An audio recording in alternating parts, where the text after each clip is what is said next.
Shalom, selamat pagi jemaat yang dikasihi Tuhan. Kita bersyukur bahwa hari ini Tuhan masih memberikan kita kesempatan kembali untuk belajar akan firman Tuhan.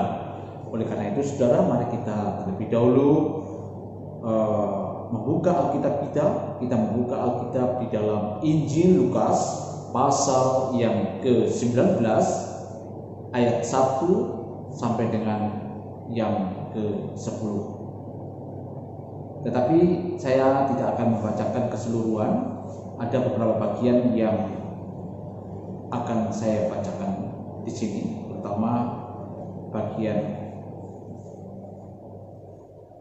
ayat-ayat terakhir daripada nas kita, ayat 9 dan 10. Kata Yesus kepadanya, "Hari ini telah terjadi keselamatan kepada rumah ini, karena orang ini pun anak Abraham. Sebab anak manusia datang untuk mencari dan menyelamatkan yang hilang." Saudara, mari kita rendahkan diri di hadapan Tuhan. Kita mohon pimpinan Tuhan di dalam doa.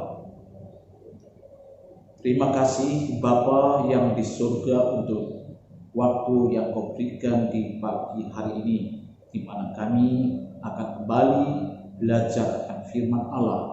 Untuk itu Bapa, kami mohon Roh-Mu yang kudus berkenan untuk menolong kami, memberikan pencerahan agar bagian firman yang akan kami baca dan renungkan sungguh-sungguh dapat kami mengerti, dan berikanlah kami kemampuan untuk dapat melakukannya. Hamba-Mu yang sudah membaca bagian ini juga membutuhkan akan pertolongan Tuhan. Urapilah, kuduskanlah, dan berbicara kepada kami, karena kami semuanya membutuhkan akan firman yang hidup itu. Di dalam nama Tuhan Yesus kami berdoa. Amin. Saudara-saudara, bagi orang-orang yang hidup pada masa kini, boleh saya katakan istilah berhala itu memunculkan satu gambaran orang primitif yang sedang menyembah patung. Tetapi saudara, apakah berhala itu hanya dijalankan oleh orang-orang primitif pada masa lalu? Sebenarnya saudara, kalau kita telusuri dan perhatikan akan kehidupan masa kini, sebetulnya ada hal-hal tertentu dalam hidup ini pada dasarnya kita tidak beda dengan masyarakat kuno. Karena apa? Pada masa kini pun masih banyak orang-orang yang hidupnya masih dikuasai oleh ilah-ilah atau allah-allah yang lain. Saudara, salah satu dari sekian banyak aspek kehidupan yang bisa menjadi berhala dalam hidup kita adalah, salah satunya adalah uang. Ya, saudara, di dalam Keluaran pasal yang ke-20 ayat 3, kita itu diingatkan untuk tidak menyembah pada ilah-ilah lain. Saudara, segala sesuatu di dunia ini bisa menjadi berhala, bisa menjadi Allah lain atau ilah palsu. Jadi dengan kata lain saya ingin katakan, apapun yang mengontrol kita itu adalah menjadi Tuhan kita. Orang yang mencari kekuasaan dikontrol oleh kekuasaan. Orang yang mencari penerimaan dikontrol oleh orang lain yang ingin dia sukai. Kita tidak mengontrol diri sendiri. Kita dikontrol oleh penguasa hidup kita. Nah saudara, melalui nas pagi ini kita akan mempelajari sosok yang mengalami perjumpaan dengan Kristus. Dulunya dia adalah orang yang sangat diikat oleh harta kekayaan, dalam artian uang. Namun ketika dia mengalami anugerah keselamatan dari Allah, hidupnya diubahkan oleh Tuhan. Saudara, siapakah dia? Tidak lain yang sosok yang akan kita pelajari namanya adalah Sakyus.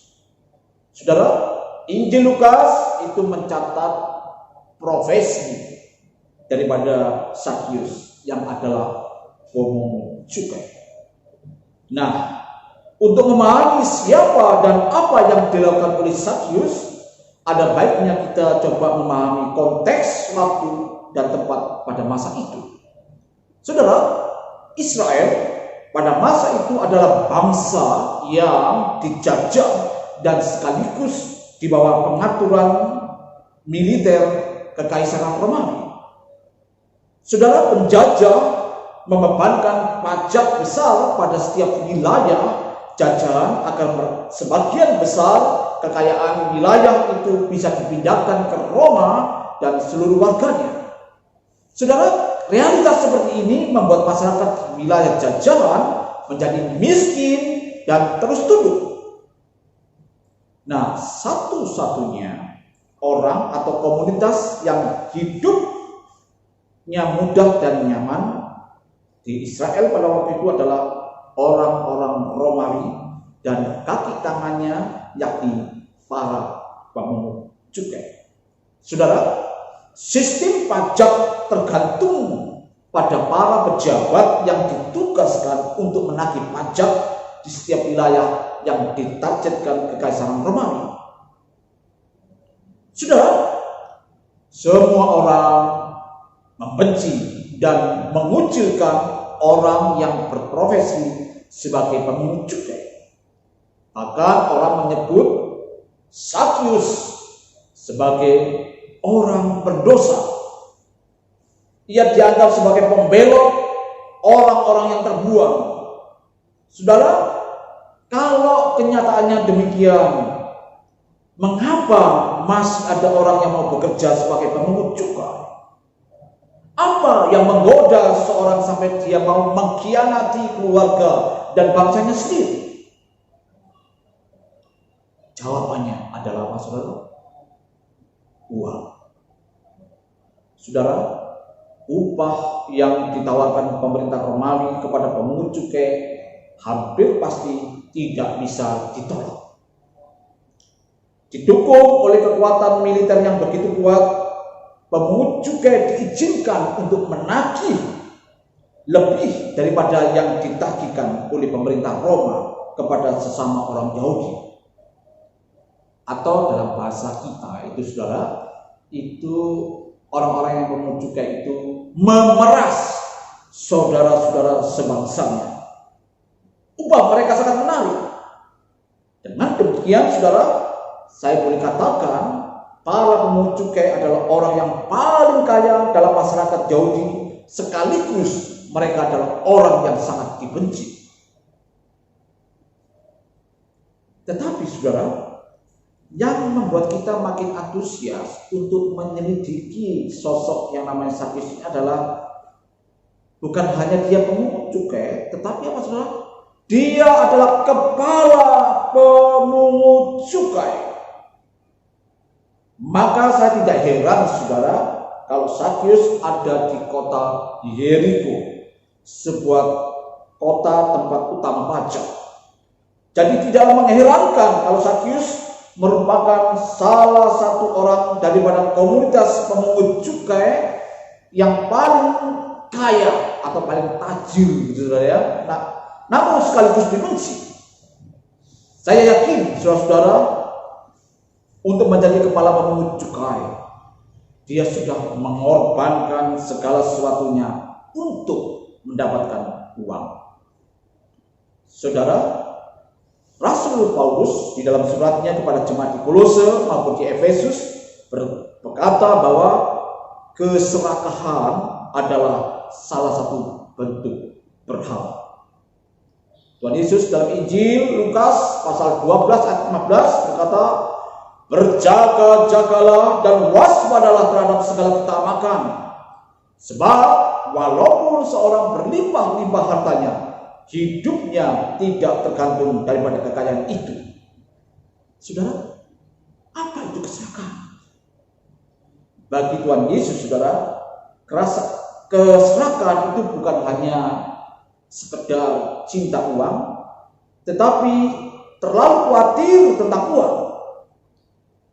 Yesus menjelaskan alasan mengapa kita begitu dikuasai oleh jumlah uang kita yang di bank. Jawabnya, hidupnya tidaklah tergantung pada harta.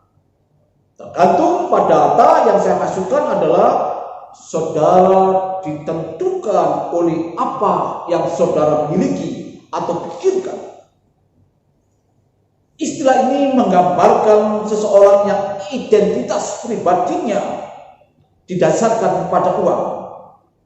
Ini merujuk pada orang jika kehilangan hartanya, maka dia merasa tidak memiliki diri lagi.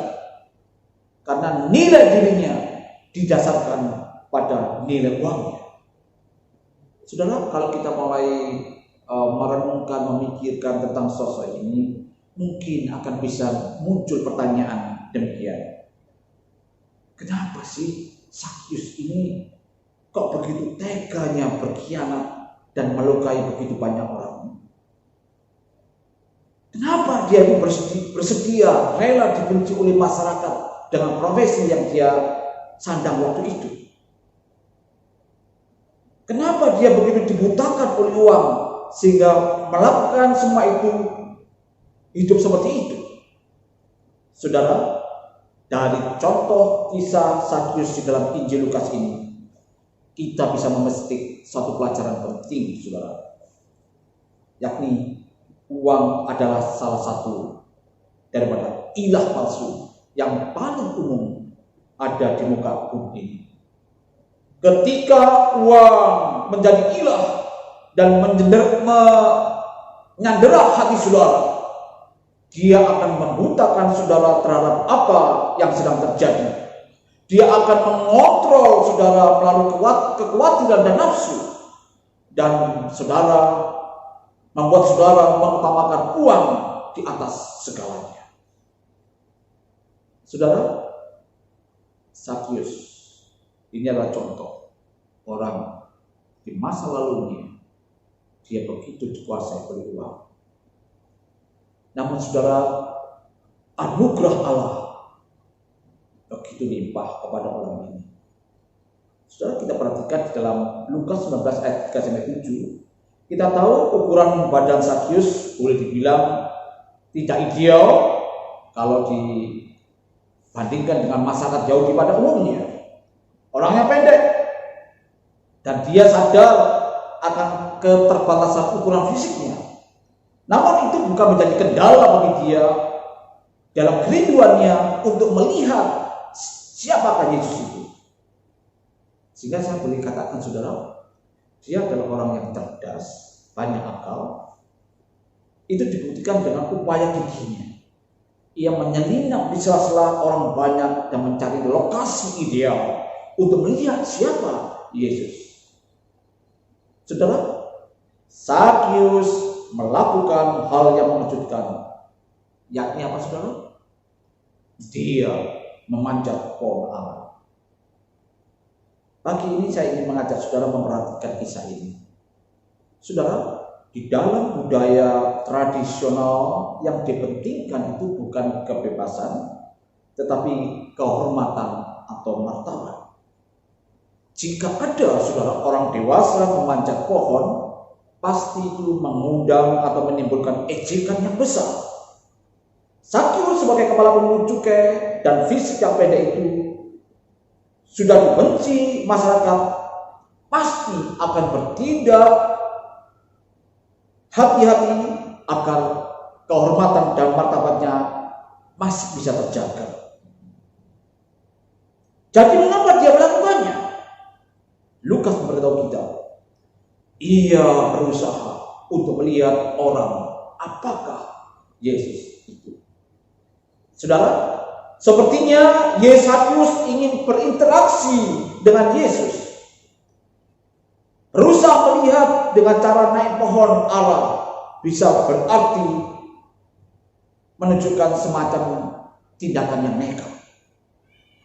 Yesus, saudara, datang dan melihat sekumpulan orang yang sebagian besar adalah sosok yang sangat dihormati, tokoh-tokoh agama. Singkat cerita, saudara, semua orang dalam kategori tersebut merasa diri superior, merasa diri hebat dibandingkan dengan pelacur maupun pemungut cukai.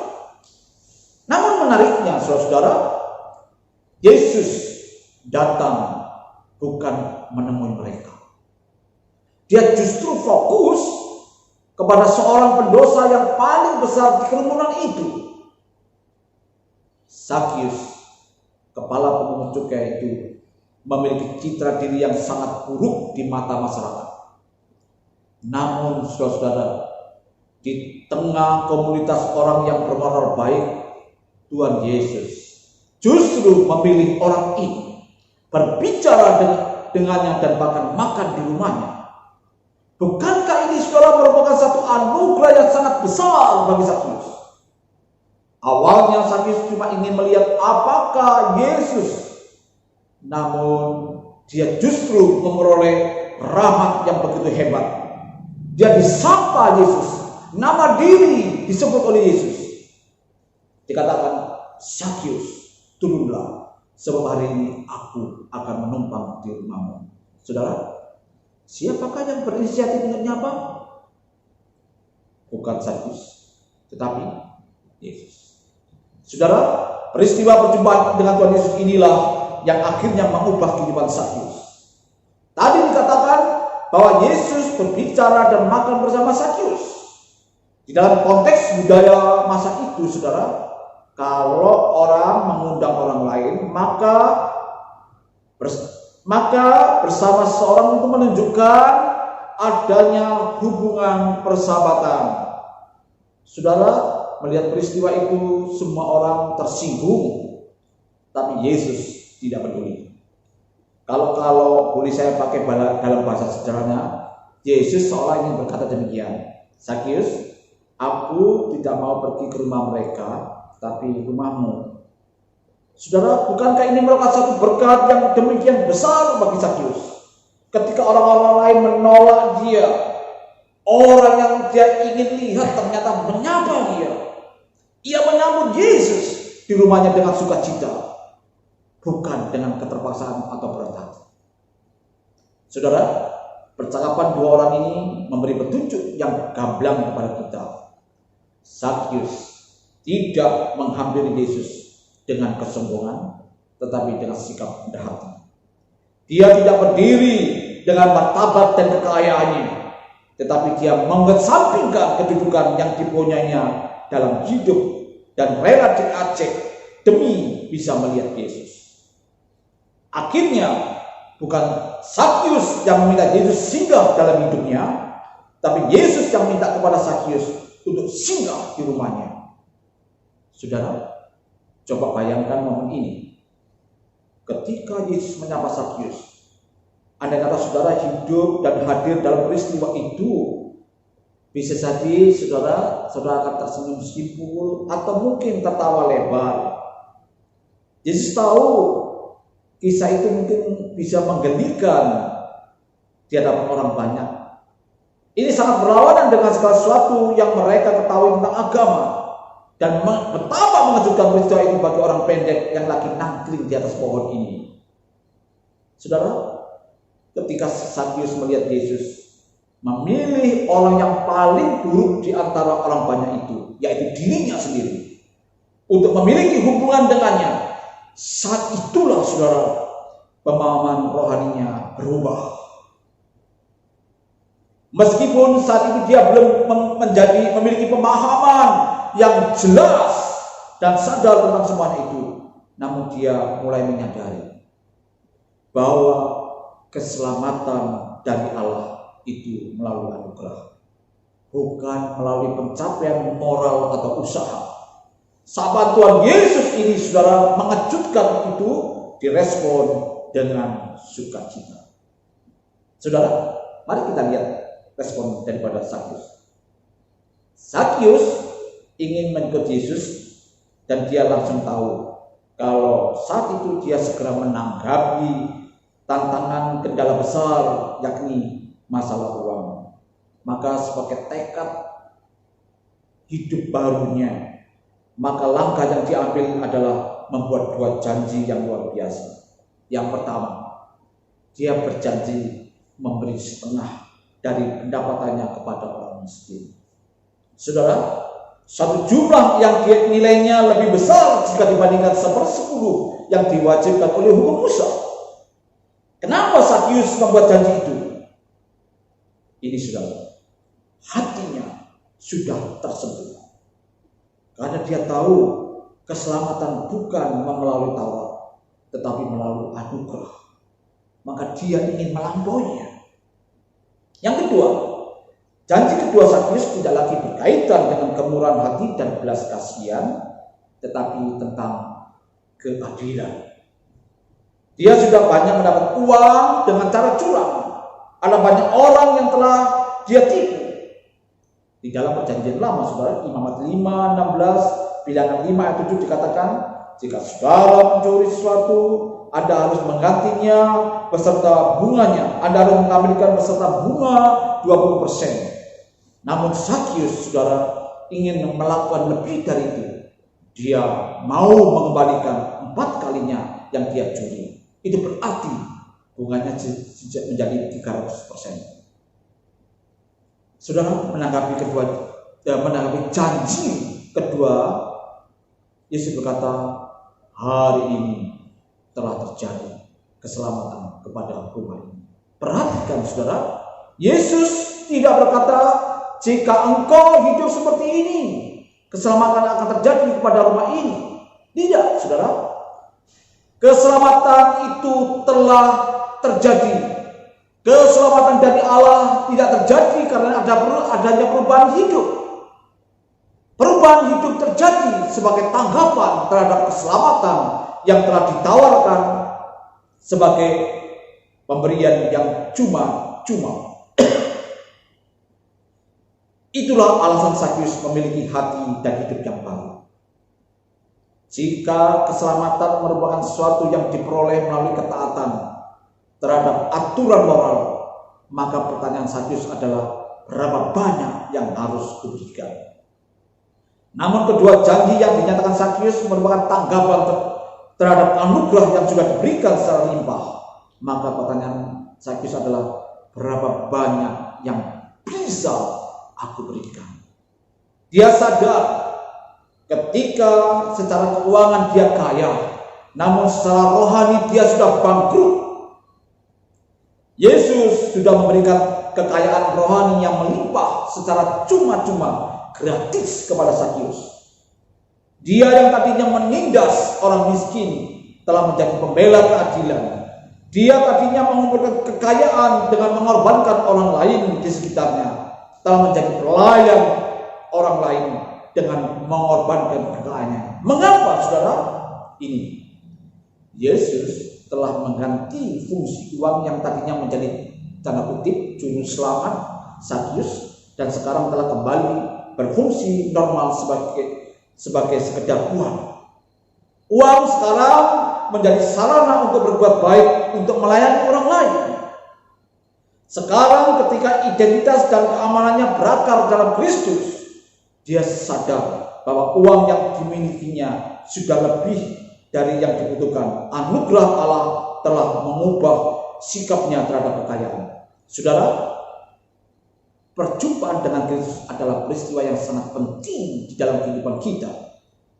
Tanpa mengalami karya Kristus, kita tetap manusia lama yang terikat oleh berbagai-bagai berhala ataupun ilah-ilah palsu. Saudara, pertanyaan yang perlu kita pikirkan, berhala macam apakah yang kira-kira masih mengikat kehidupan saudara? Uangkah?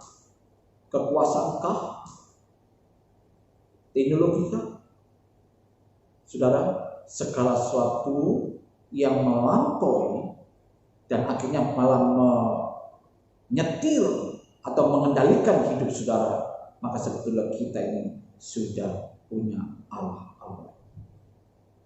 Maukah saudara menjadi orang-orang Kristen yang sungguh-sungguh meninggalkan berbagai berhala yang kadang itu bisa muncul di dalam diri kita.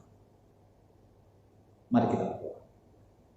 Terima kasih Bapa Surgawi untuk firman-Mu yang sudah kami dengarkan pada pagi hari ini. Kiranya kami boleh sungguh-sungguh memperhatikan keteladanan daripada Sang Yesus. Di dalam dinamika kehidupan yang dia jalani ada banyak persoalan. Dia masa lalunya begitu muram, penuh dengan dosa, tapi anugerah Allah tercurah padanya. Dia diubahkan dan akhirnya hidupnya menjadi berkat bagi orang lain. Tolong Tuhan agar setiap kami pun juga menjadi orang seperti ini, meninggalkan segala berhala-berhala kehidupan kami dan menyerahkan hidup ini untuk dipakai Allah menjadi sarana berkat-Nya. Terima kasih Bapa. Dalam nama Tuhan Yesus kami berdoa.